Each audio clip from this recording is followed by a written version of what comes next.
A long time ago, Lemuel Gulliver, an experienced surgeon and sailor, embarked on a journey that would take him to faraway lands, each more fantastical than the last.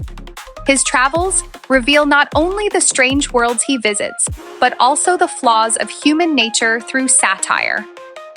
The first of Gulliver's many voyages took him to Lilliput, a tiny island where the inhabitants were no taller than 6 inches. At first, Gulliver seemed like a giant to them, and the Lilliputians were both in awe and fearful of his size. However, his initial role as a benevolent giant quickly shifted when he was entangled in their political intrigues. The Lilliputians, despite their small stature, were consumed with pride and ambition, engaging in petty wars over the proper way to break eggs. Gulliver, who had initially been treated with respect, became embroiled in the kingdom's ridiculous power struggles, which highlighted the absurdity of human conflicts and the way rulers often misuse power. After narrowly escaping Lilliput, Gulliver set sail again, this time to the land of Brobdingnag, a country of giants. Here, Gulliver was the tiny one, a mere speck in the eyes of these towering beings. Despite his reduced status, Gulliver gained the attention of the royal court, and the king, who was wise and just, used Gulliver to reflect upon the moral flaws of European society. Through the king's questioning, Gulliver became increasingly aware of the corruption and brutality of his homeland.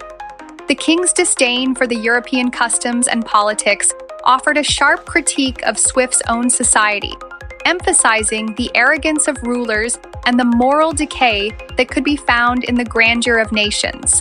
Gulliver's third journey took him to Laputa, a floating island inhabited by intellectuals and scientists who were so absorbed in abstract thought that they paid little attention to practical matters. The people of Laputa were deeply engaged in bizarre and impractical experiments, such as trying to extract sunlight from cucumbers or constructing machines to extract the weight of the air. This satirical portrayal of academia mocks those who become so consumed with theory that they lose sight of reality, ignoring the needs of the people they are supposed to serve. From Laputa, Gulliver went to the land of the Houyhnhnms, a race of rational, horse-like beings who lived in perfect harmony. In contrast, the human inhabitants of this land, known as Yahoos, were brutish, filthy, and driven solely by base desires. The Houyhnhnms saw the Yahoos as little more than animals, and Gulliver, having spent time among them, came to view humanity in a similarly harsh light. The Houyhnhnms' moral clarity made Gulliver despise human beings and their vices even more, leading him to wish to abandon his own kind. This final journey forces Gulliver to confront his own humanity, and upon returning to England, he is so disillusioned by the flaws of mankind that he isolates himself, refusing to associate with others.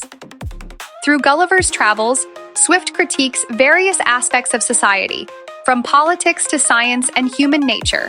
While Gulliver's encounters with the strange and the fantastic seem exaggerated, they serve as a mirror to the vices and flaws of real-world societies. Swift's masterful use of satire underscores the importance of self-awareness and reflection, calling on readers to question the practices and values of their own cultures.